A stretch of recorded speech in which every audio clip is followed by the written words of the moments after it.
Financial feminism is about power. Your power to take care of yourself and those you love. Let's Doodle-to-Doing with money coach Laura Gates-Lupton.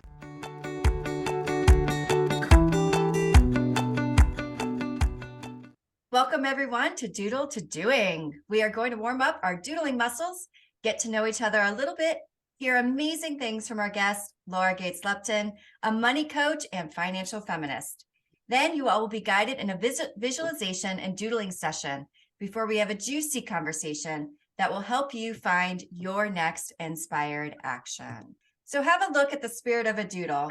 And as you read through it, say the phrase or words that are jumping out to you today. Have fun. Leave room for surprise. Feel the flow. Let's see what happens. Yeah. Love it. I'm going to go with lighten up today. So these are your intentions for our Doodlecast. So go ahead and write it somewhere on your piece of paper in front of you. And that way, whenever you are feeling a little like, oh, I'm trying to make this doodle into something, or feeling a little frustrated or anything like that, remember your intention, relax into it, and just let it flow out, because none of this is about talent or skill. All of this is about enjoying the process and seeing what happens.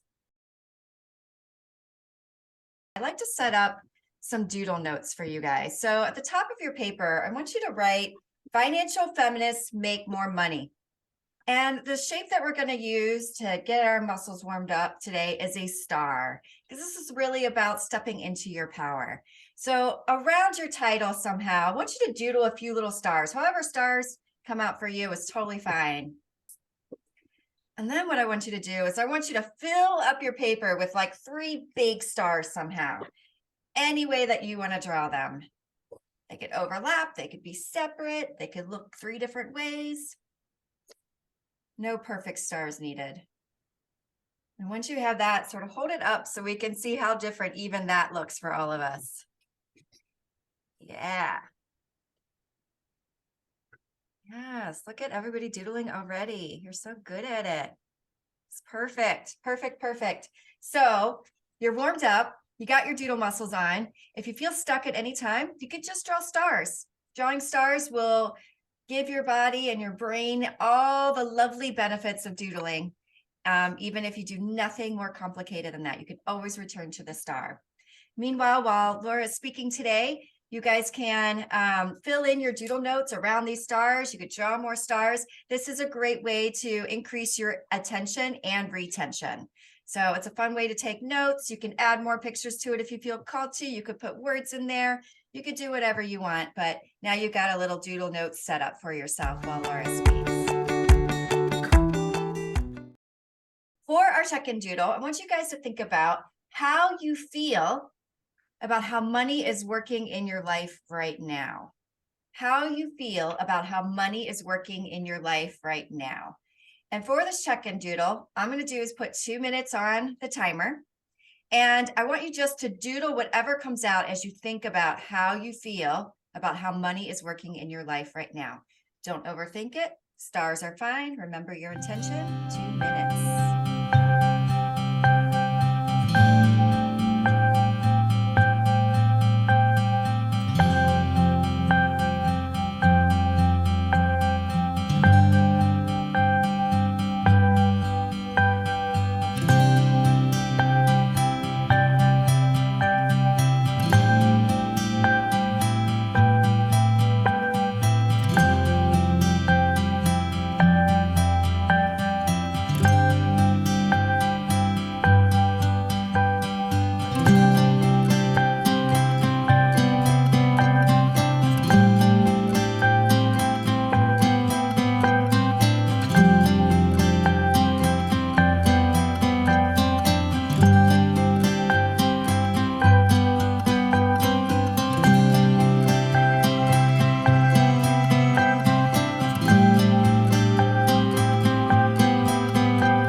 ourselves using our doodles. And the way we're going to do this is just go ahead and say your name. You can say where you're zooming in from. And you could show your doodle and say a few words about it or a few sentences about it so that we all get a sense of where we are with money right now, how we're feeling about it. So I'm Karen. I'm zooming in from Cincinnati, Ohio, USA. And I put it on the same one. It's this little red guy down here. It's not focusing very well. There it goes. So I guess what I want to say about my doodle, what came out was this idea. I first saw like sort of a scale, and I feel like the to-do list, like the work is still more than the money. And I want to balance those out. So here's me. I'm learning to pulling it down. Somehow a cape showed up. So I must be feeling like I'm getting somewhere, or that I'm feeling stronger about this. And maybe some creativity is coming to the mix to bring the to-do list and the money into better balance. That's what I'm feeling. I'm Claire. Right now. It's good to meet you. I'm zooming in from the UK, about 30 miles outside of London. This is my doodle. So I'm in this box. I feel like I'm constraining myself in some way. I'm probably not aware of all the ways I'm constraining myself, but I feel like there's so much more possibility. And I have what I need. This is the thing, I have what I need. And I tell myself that I should just be happy with that. And that's why there's little bits of rainbows and little stars in the box. But I know there's this other possibility. So that's where I am. Nice. Beautiful. So my Thank name you, is Claire. Karen Richter, and I'm calling from the USA, Pennsylvania, on the East Coast of the country. My doodle shows that I've got lots of money coming in. I've had a very good year in my business, and so I'm happy and feeling comfortable. But then I don't really know what to do with it. And so I put it into the bank. And with the stock markets, all of that money feels like it's slipping away from me. And so I end up feeling sad. I just put a little face of sadness right now. I with my relationship with money, like as of today. But what's interesting is the tears like that I have are, I put them on the side. So they don't really look like tears. In the end, looks like hair. So I thought, well, maybe it's not so much something sad, but it's something part of me that I need to grow into, and not take things personally, like not see what I'm making as my own personal value, so that's why I drew a little bit of yellow, even though I'm not blonde. I just chose that color, and then I put a little bit of a sweat here, have some in the emoji, you have sometimes some little sweat, and I'm just thinking, why does the sadness and the sweat have to do with water? Like, I just got to thinking about that because I work with water, so I can transform that sadness into maybe something more positive and more uplifting and more abundant and more flowing. And that's actually my word of the day. I didn't think about that. Follow the flow. It's kind of upside down. I love it. My name is Linda. I'm calling in from Plano, which is a suburb of Dallas, Texas. My doodle made me laugh. Yay. So this is my doodle. It's on the back of my other sheet of paper. I feel like my relationship with money, what I started with was that it's kind of this like up and down. Like it feels like it's like, oh, things are going well. Oh, things are not going well. But like my life is good, right? Like there's the sunshine, there's the house, like there's things that it's like things are going well, but I sometimes am under the water and I'm feeling very frazzled about it. Like I think that it should be different. Like I'm not, it's kind of borrowed that sense. I'm not going with the flow. Like when there's a downturn, this is me here. Like Yes. So if you can see this, I don't know if the green is going to show up that well, but hopefully you can see I the see it. green because that represents the money. So the money is sort of flowing around. That's my family and me. My husband and I are actually empty nesters, but we're still sending a lot of money our kids' ways. So they're in there too.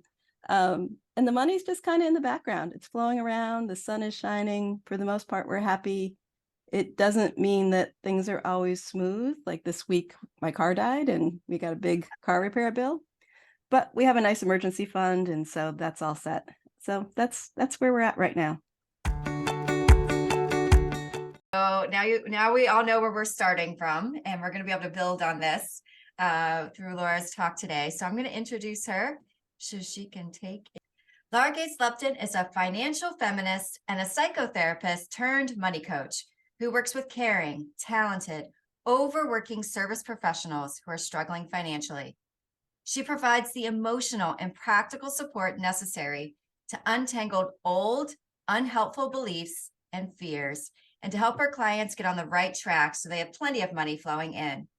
She believes that with compassionate help, it's never too late to put money in its place so that it is serving you rather than the other way around. All right, welcome, Laura. You have the floor. I'm excited for everything you're about to share with us. Thank you so much, Karen. I'm really excited to be here. It's lovely to see familiar faces, and it's nice to meet Vanessa.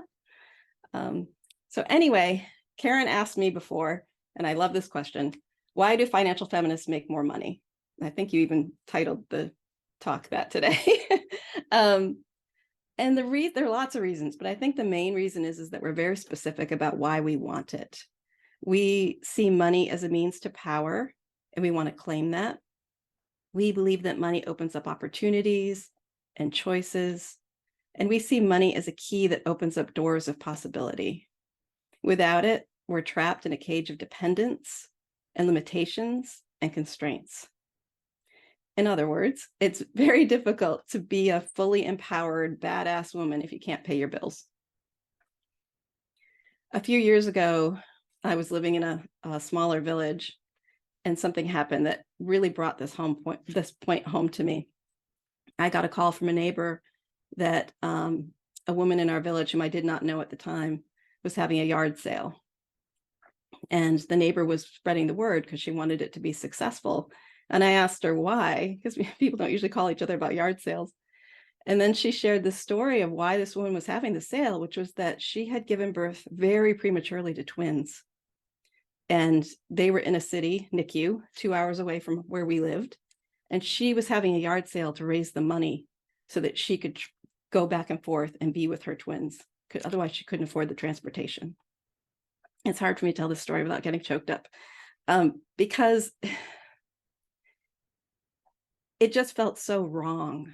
It still feels so wrong to me when I say it. We as women are taught that caring and giving is our function. That's the most important thing that we do.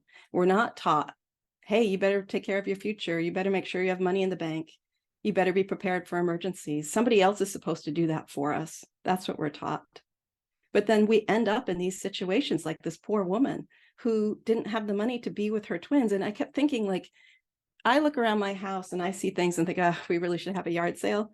But I don't want to do it because it takes too much time and energy. And this poor woman, her babies were fighting for their lives, and that's what she had to resort to.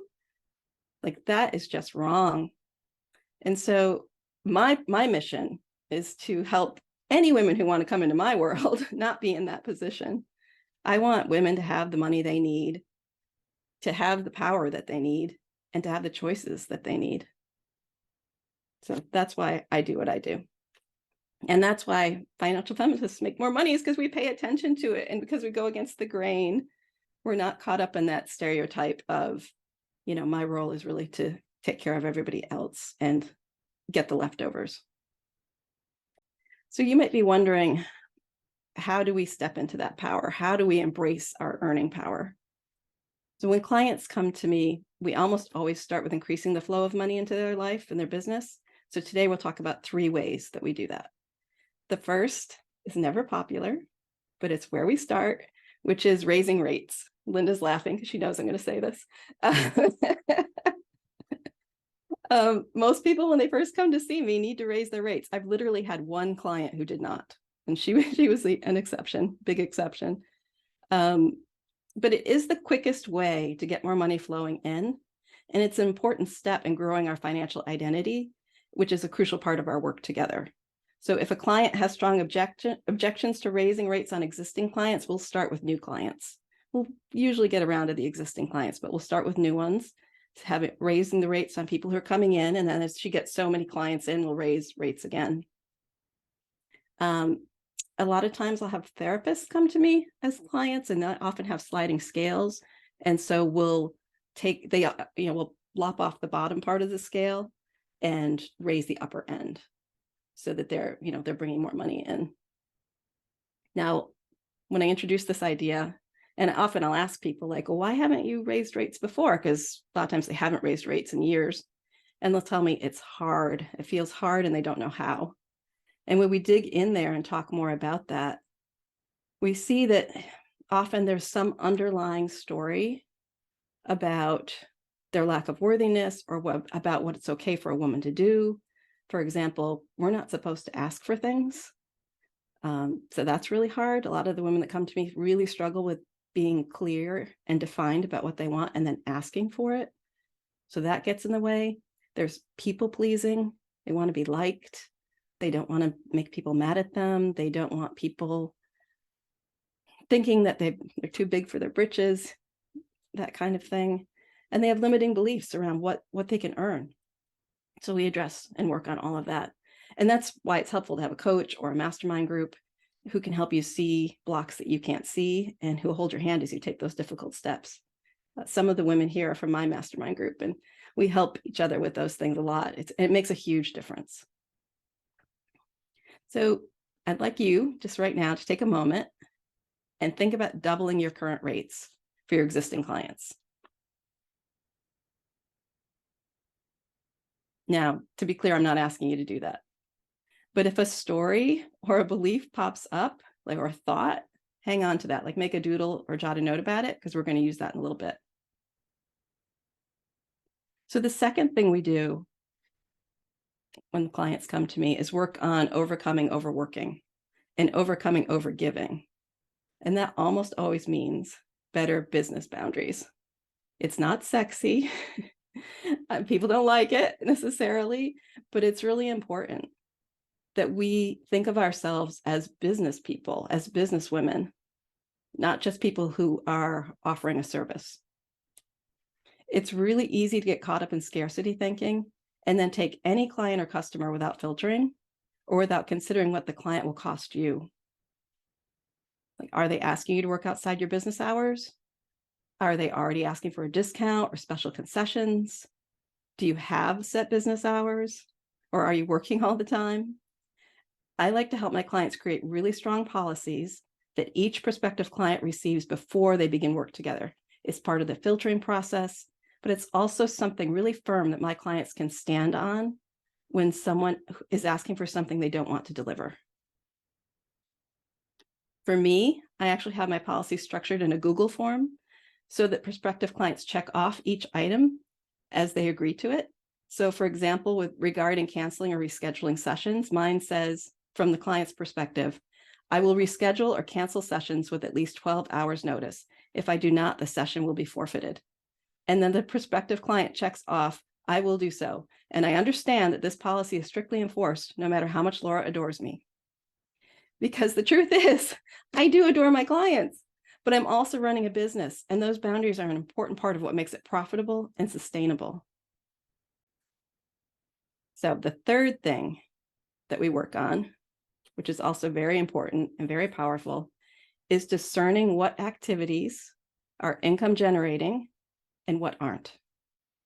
A lot of times people come to me, they're very busy, and they'll say, oh, I've been so productive this week. But that doesn't always mean that they're working on things that are bringing in cash, that are actually bringing money in the door. So I like to have my clients color code their calendar. This is really easily done in a Google Calendar, but you can also do it on paper. Pick a color for activities or appointments that are generating income. I like to use green for that. Example of these things in the green category are client sessions, paid workshops, contract work, meetings within a membership that you run, anything where you're getting paid to do it. Those are in the green category. We pick another color for activities that are not generating income. I usually like to use red for that. If there's no money coming directly from the activity, it's a red. And then the third color, which is actually really important, I usually like to use purple for this one, is for activities and appointments that have the potential to bring in income. But you have to be really discerning here. It's easy to be overly optimistic. For example, designing a website does not cut it for me, nor does going to a networking meeting. My rule of thumb for the purple category is that you have to be making an offer. It has to be the potential for money to be coming in almost immediately. So it's not planting the kinds of seeds you do at a networking group, but it's something where you're doing an intro workshop and you're making an offer at the end. And please, if you're doing an intro workshop, make an offer at the end. It's really important. Having a chemistry call or discovery call, those have potential to bring in income right away. Sending a proposal, negotiating a proposal, those fall in that purple category.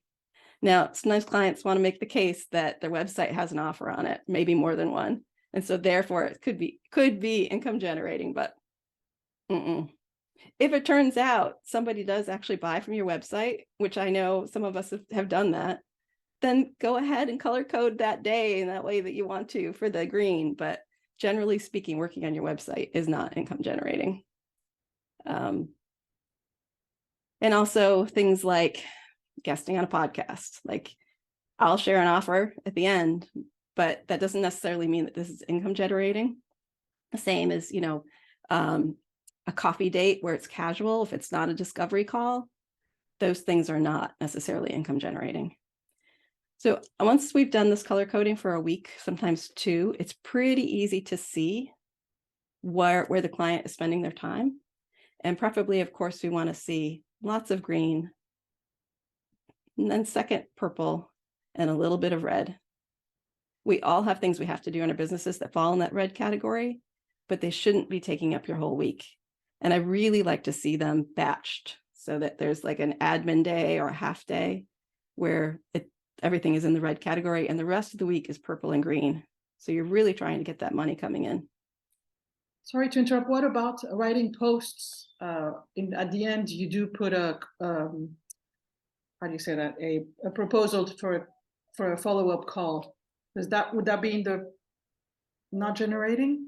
I usually think of that in the not generating, unless you have great success at doing that. So how many times do you actually get people who sign up from that? Few. I think I have more in mouth to mouth than in the business. Yeah. So I would just say, like, if that changes, like if you hit on something where you're getting people signing up and actually sending money, so your money's landing in your account, not just signing up for your newsletter or anything like that, then I would put that in the green category. But until then, I wouldn't. Okay. And I would think of it as, I think if you're starting to get 1 or 2, you could code it as purple. But if that ends up that's kind of a fluke and it goes back that you're not getting people, then it switches back to red. I see. Okay. Does that help? Yes, it does. It does. Now for that story or memory that may have popped up for you. There's a technique I use with clients when they have powerful stories or memories that are limiting their earning powers. And full disclosure, we all have them, including me. And I'd love to have you join me and Karen in a taste of this technique. So now at this moment, one other thing, yeah, if you don't have a story or memory, then you can tap into a recent time when you felt disempowered around money. Like if there's some time recently when something came up where you felt deflated, or just like, kind of like when Linda drew herself under the water there, at that feeling. So you could tap into that if you don't have a specific money or story. So take a minute just to wiggle a bit, shift your weight around in your seat, move your shoulders, just move some energy around. And if you feel comfortable after that, then close your eyes, sit up tall, take a deep breath, and slowly breathe out. And then call up that unwanted story or memory or feeling. Continue to breathe as you tap into that and feel it. Just really let that, whatever that feeling is, that disempowering feeling, that story, that memory, and notice where it is in your body. Okay, take another breath here.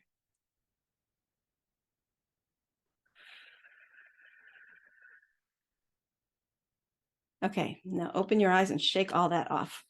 Just shake it off. And if you noticed it in a particular part of your body, shake that part of your body. Often it's like in the solar plexus or in the chest or the shoulders. Like, shake that off. Okay, Karen, you can take it from here.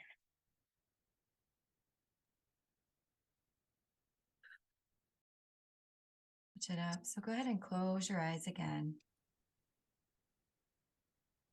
And just connect to those nice deep breaths again.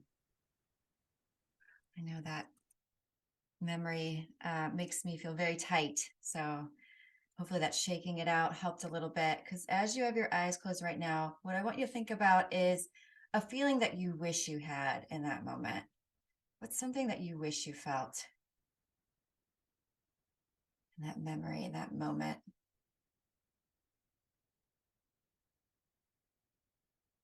And how might that memory or moment have changed because of that feeling? Maybe you had to act differently, or maybe the results of that moment, what was happening, changed because the feeling is different for you. Imagine what would change about that moment because of this feeling that you're now bringing into it.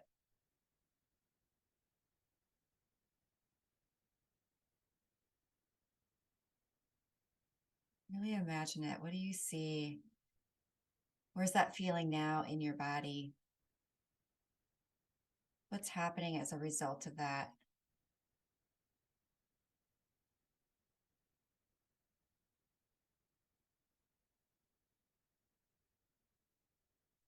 And just stay with this feeling for a moment while I explain the doodling. So in just a moment, I'm going to have you open your eyes and doodle about this feeling and how this moment can change or would change if that feeling was different. And it's going to be a 5-minute doodle, and it's very inspired by this feeling. It doesn't have to look like anything. It might turn out to be something recognizable. It might be very abstract. We are talking feelings here, and that's okay too.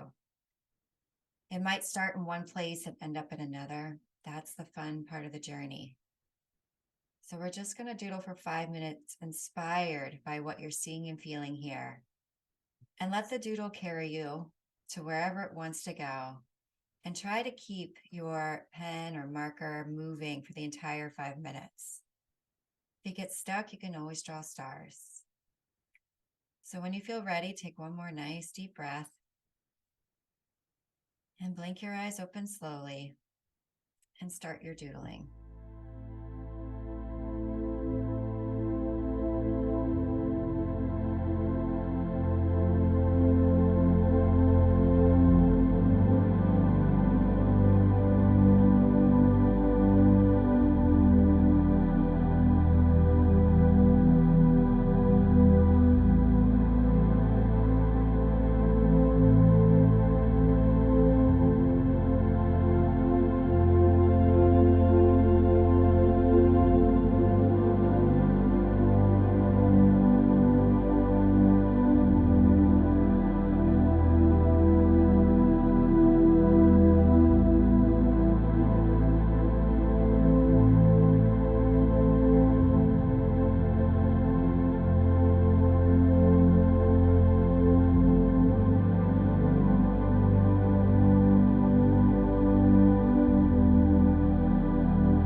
what your thoughts and opinions on it are.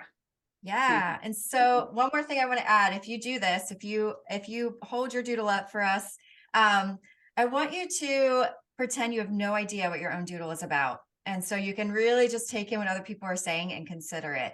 Choose it or don't choose it, but really consider it. All right. So we could say whatever we see in Vanessa's thing, whatever you're noticing, or however it makes you feel. I like the sunshine warming up the people in the middle. It just feels very comfortable, comforting.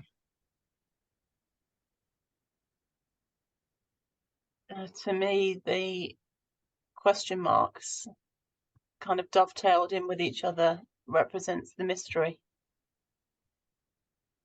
And maybe we don't know where the flow of money will come from. We can never know all of it. Yeah, I noticed that too, Claire. And also the shape of the window is interesting. It's different than a standard rectangular or square kind of window. And also the rest of the piece feels like it has a lot of movement in it to me, like the sun flowing down, but it looks like movement, almost like the black marks are like speed.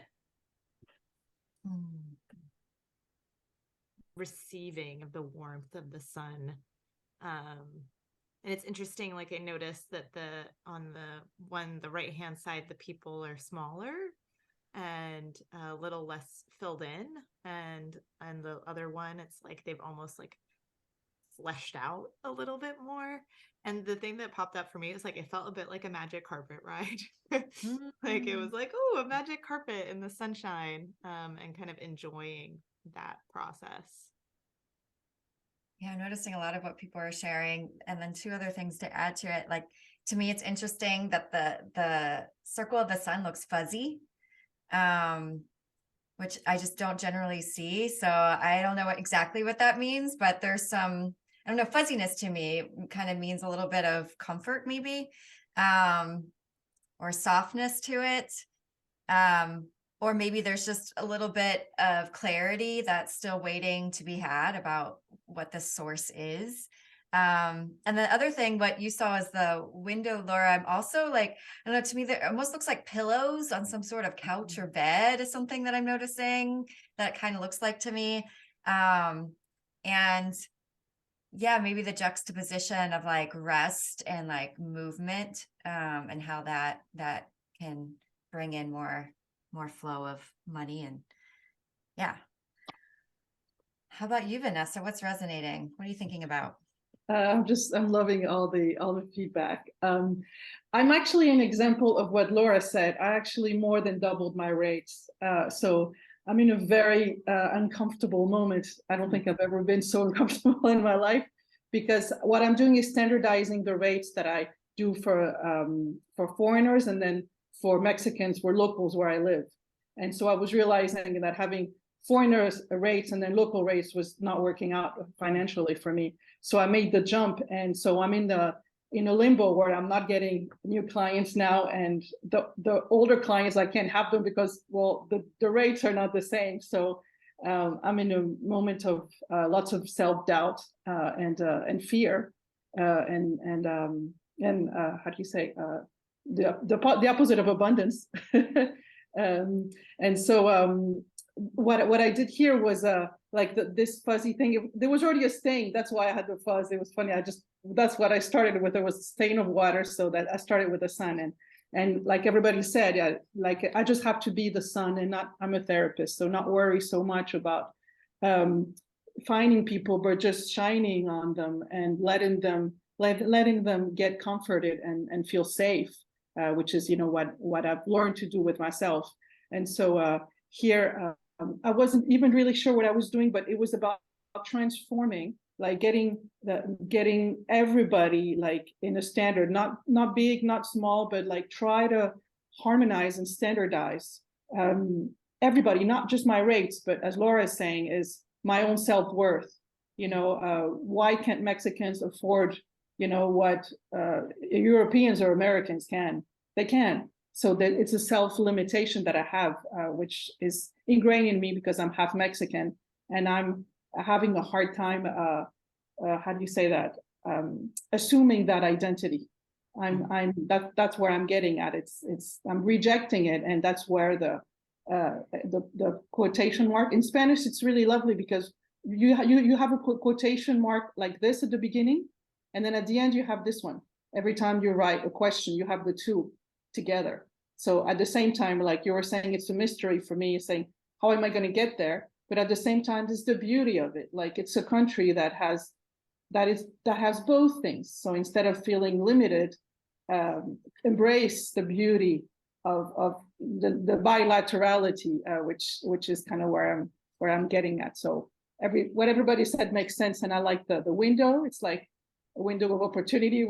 I wasn't sure what I was drawing, but I'm glad that I have something to see. And I love the movement. What Karen said, the movement. It has to keep moving in order for me to come and ground myself. So yes, thank you so very much for your input. Well, thanks. Well, there were like a million things that Vanessa said I would love to. Yeah, I know. So many good things.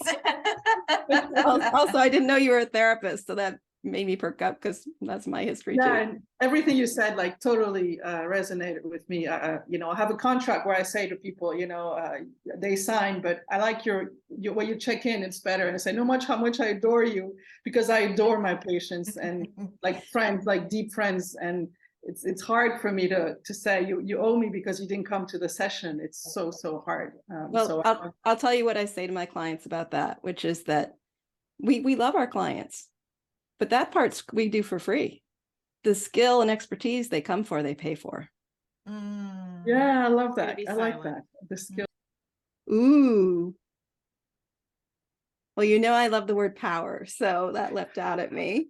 It feels like there's so much energy in there. Just a lot of energy.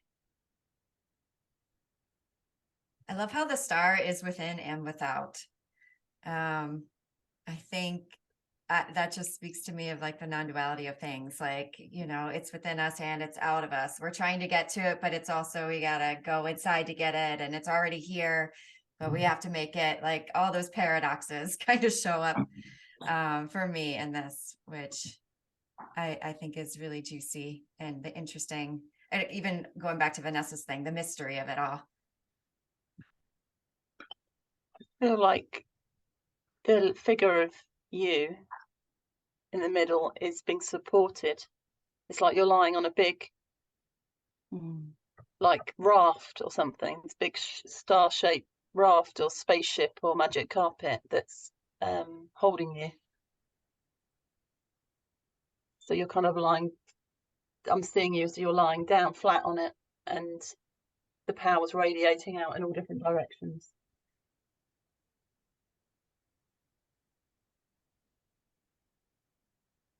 I didn't see it as laying down, but more like floating with all of this energy coming out. So similar, but a little bit different.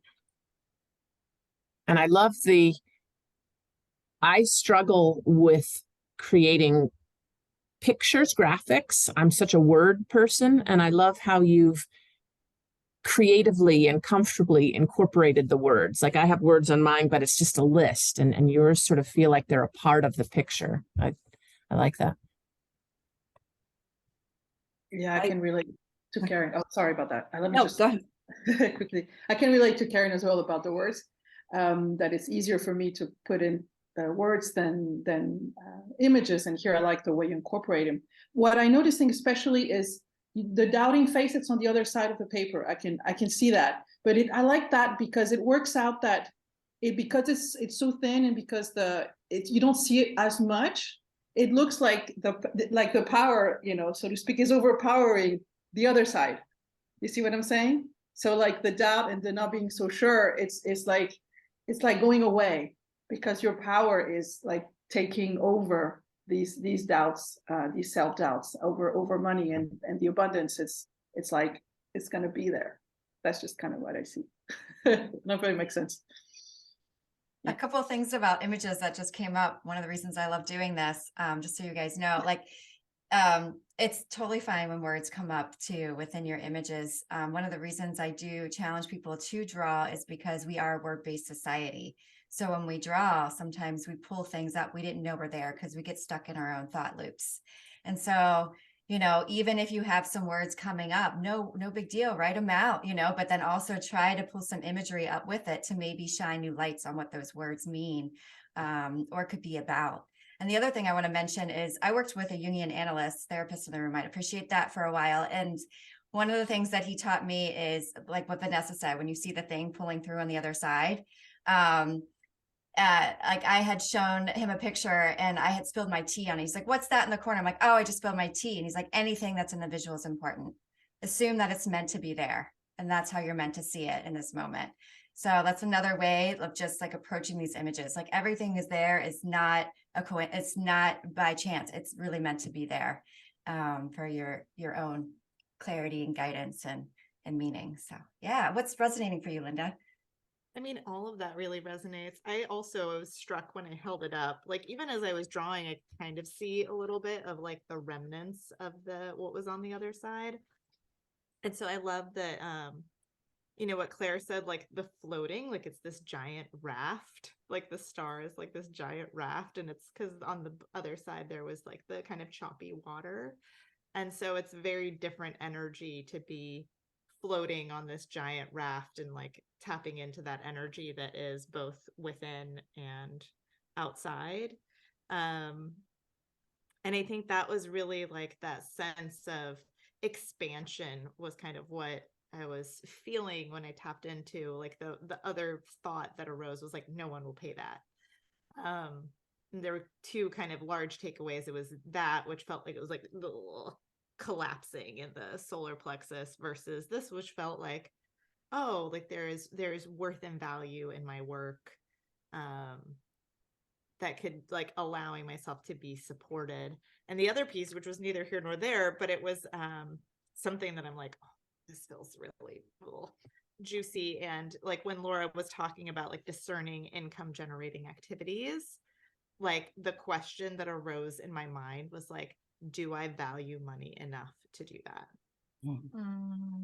And so that was kind of the sense again of like, kind of treating it like it's just this, I don't care, like it's fine, this kind of sense, versus valuing it enough to look at, okay, what are my income generating activities so that they can also support the things that maybe don't generate income, and finding like a sweet rhythm or balance with that for myself. But yeah, thank you all so much for Thank you. That's beautiful. No, I totally resonate with that. That's one of the things that I struggle with is valuing money enough. And I have to, as Laura, one of the things that Laura said that really jumped out to me is like, be specific about what you want and like what this gives you power to kind of create. And those are the only kinds of thoughts that do motivate me around money. Otherwise I'm like, nah, money, blah. Well, I'm not supposed to say I can't draw in this workshop. It's right now. Exactly. Oh my goodness. It's beautiful. It's amazing. Perfect. Would you like us to say what we see in it? Curious to know what you meant. I know what it means to me, but if there may be other layers here. Yeah. Linda, do you want to jump in before you have to leave? Sure. So what I see is like this kind of initially like a stark divide between this like red X's that feel really like harsh no's, and there's like this line that feels really like, but then there's this sense of this river. Like I almost feel like when I see what's on the right hand side and that green piece, like I see this kind of red sun, but it almost looks like I'm looking down at the earth, like at like little tributaries of rivers, or almost like, or lungs. Like there's this sense of connection and capillaries, and what I feel is like this greater integration, like of not having this stark divide between A and B, but it's almost like it just flows through and into like this kind of wilder environment. And I also noticed this like kind of like the X's and then like this chaos, like there's like a little bit of like I feel like this stirring up energy. but then channeling that into this like a little more positive direction and into this kind of wild landscape in like a supportive way. Yeah, that word wild came up for me. You just ended with that, Linda. And I just want to pick up on that because that word it's kind of on both sides. At first, I didn't think about it on the left side with the X's, well, my left side, but with the X's, but there's wildness in that mess below. And then it kind of forms into what looks to me like a plant, a wild plant on the right side, really forms into it. And it's wild, but it also like, it's like it formed into something wild. It's not just chaos. It's like a chaotic, wild thing now. And to me, like the X's make me think of like, I'm saying no to this. I'm saying no to this. I'm saying no to this so that my chaos can birth this wild growing thing on the right side. That's what's coming up for me, like having those boundaries, those positive boundaries in place. And what's coming up for me is the leaves, like on the, like you said, you know, it looks like a plant. For me, it's like a leaf where you see on the ground and you pick it up, and it's just so rich and just beautiful and just perfect. It's like abundance right there. You know, it's all there, and it's without having to make any effort. It's just I don't know how to explain it, but it's just powerful in itself, and it's just abundant and rich and just happy. It just gives me a happy vibe about, you know, when I pick up a leaf, everything's perfect and there's no thoughts of scarcity or abundance, or this is abundance, just all the life that's in that leaf. And that's kind of what I see that's coming out of you.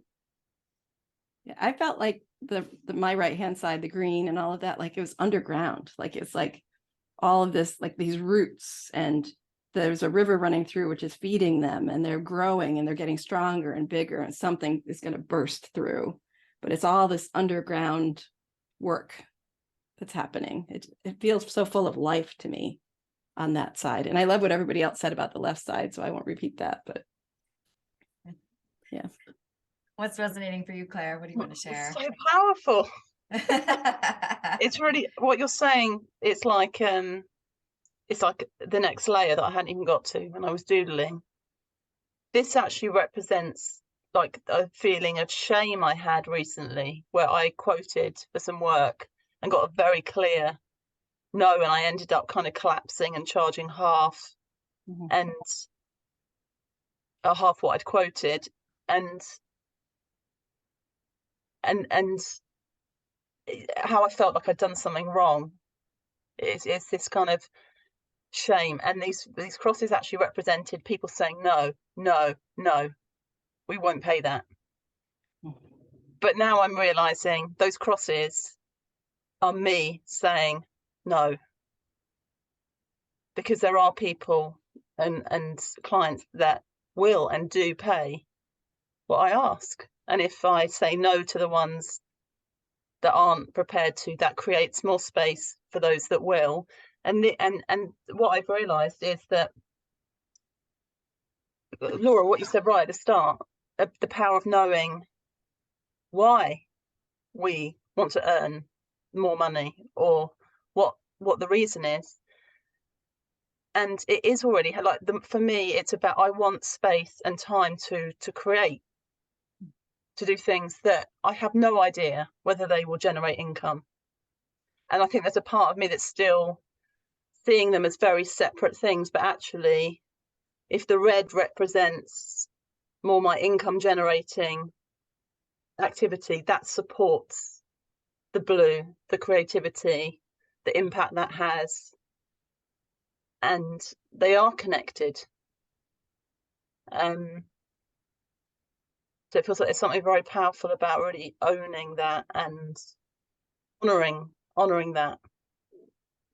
Like I feel like I actually am not seeing what is actually right in front of me already, and really sinking into that.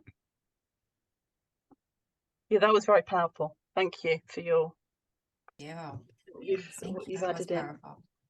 This Really, is my really favorite like. part of the Doodle cast. Yeah, mine too. Mine I too. love this so much. I know. There's just so much within us. And I think these doodles like show us that there's so much more than we think is even there. Which can sometimes be overwhelming, but can also just be like, oh, thank goodness, there's so much more there. I'm not just stuck here.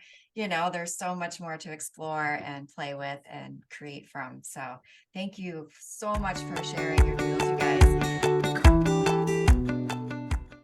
We're going to do one more thing with those doodles. So for the moment, I want you to just look at your doodle. I want you to enjoy it. I want you to take it in. Feel its essence, its energy, the fact that it wants to help you, that it wants to show things to you. Just appreciate yourself for being brave enough to create it, to try something new, and enjoy what it's showing to you. We're not figuring anything out right now. We're just being with it. We're just being present. And we're just taking in all those last little details so that it's in our brain, because now I'm going to have you close your eyes. And your brain is going to integrate everything it just saw with information it took in from Laura today and other experiences that you've had in your life. And it's going to give you one little practical, inspired action that you can take this week. One little thing that you can do this week that will be helpful to you and your money goals. And when you feel like you have that action, go ahead and write it down for yourself. Anybody want to share so we can put ideas out to the group and to each other and to other people who are listening? What your inspired action is for the week? There's something that I was going to do for free, and now I'm going to tell that person how much we'll quote them, so they have a choice as to whether I do that or not. Yay. And we have, and it's fuzzy at the moment, so it's kind of, I just realized I haven't made, it's not that they might be assuming I'm going to charge it, I don't know, but it's fuzzy, and I just want to create clarity for me and them.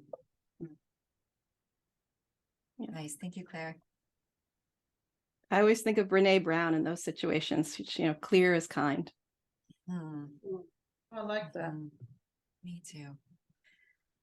I think for me, writing down my fear thoughts instead of just staying in my mind and just interrupting whatever flow it is that I'm doing, and just kind of stop whatever it is that I'm doing and say, okay, so if my thoughts are saying, okay, my older patients are not coming back, and then I don't have new patients, what is the worst thing that can happen? Like, actually sit down and write down all the thoughts, kind of like taking the garbage out, to kind of see if that's really going to happen, or if there's alternatives, or like let the pen just kind of guide me like the doodle does, into taking action and not just kind of staying in fear. And then if somebody calls, then I'll just kind of say yes in a panic without without looking really into what I'm saying yes to. That would be kind of my affirmative action for the week. Write it down and analyze it rationally. Nice. Yeah, what came up for me was taking stock of my time and how I'm spending it. I'm not quite sure how to, I'm already crazy with my color coding and my calendar. So I'm not quite sure exactly, like, I feel like if I couldn't look at my calendar and know what the colors meant, that might really mess with my mind right now. But I want to take stock and like at least put it in a list. Like, here are the things that I'm doing. How much time am I spending on those? And where, because I also feel like that can, in any given week can be overwhelming. Like, what do I prioritize? And that feels like a really lovely way to make those choices less willy-nilly, and with a little bit more like groundedness and something that feels like it's bringing me towards my goals. So I'm really inspired to do that. And then I have to just say that I'm super inspired to put check marks on my agreements now. Like I have all the things, but I love the idea of them having to check it off each thing, and just making it sort of fun like that. Like, I adore you, but I'm going to charge you anyway. I am pretty good at actually doing that, but I think just kind of upfront saying it in those ways like brings people into it in a way that helps them remember it, but not remember it in a bad way. Like oh, yeah. Yeah, we love that too. Yeah, I've So actually you- had clients say to me, I know you love me and you have to charge me. Yeah, see, isn't it better when they say it instead of you? Like, and then they do the work. You don't have to agonize. Anything for you, Laura, that you'd like to share here at the end? I'm going to open it up. If you'd also like to share your offer, this would be a great time as well. Would like to. I'm actually going to put this right in the chat. I have a couple of things. First of all, I'd love anybody who's not on my list, I think we'll go through, to join it. I send out most Mondays a Money Monday missive, and it's usually pretty practical and thought-provoking. I get a lot of reader response back. They're fun for me to write, and I always love hearing from people. So there's that. And then I have the money healing sessions, which we did a little taste of that today. Karen was actually a guinea pig for me when I was first learning how to do this. So that's how we got to really know each other. And I have a discount code for 10% off for anybody who's here or who's watching the recording, which is Doodle. And there's a link to sign up for one of those sessions. Perfect. I will put those links also in the show notes and descriptions when I post this video. So that's awesome.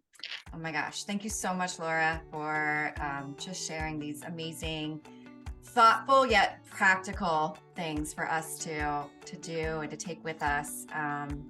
I think just by the doodles alone, we can see how much this weighs on us, how much we think about these topics, and how much we're hungry to kind of get through it and feel more empowered in this area. So just really appreciate you taking the time to share some of this wisdom.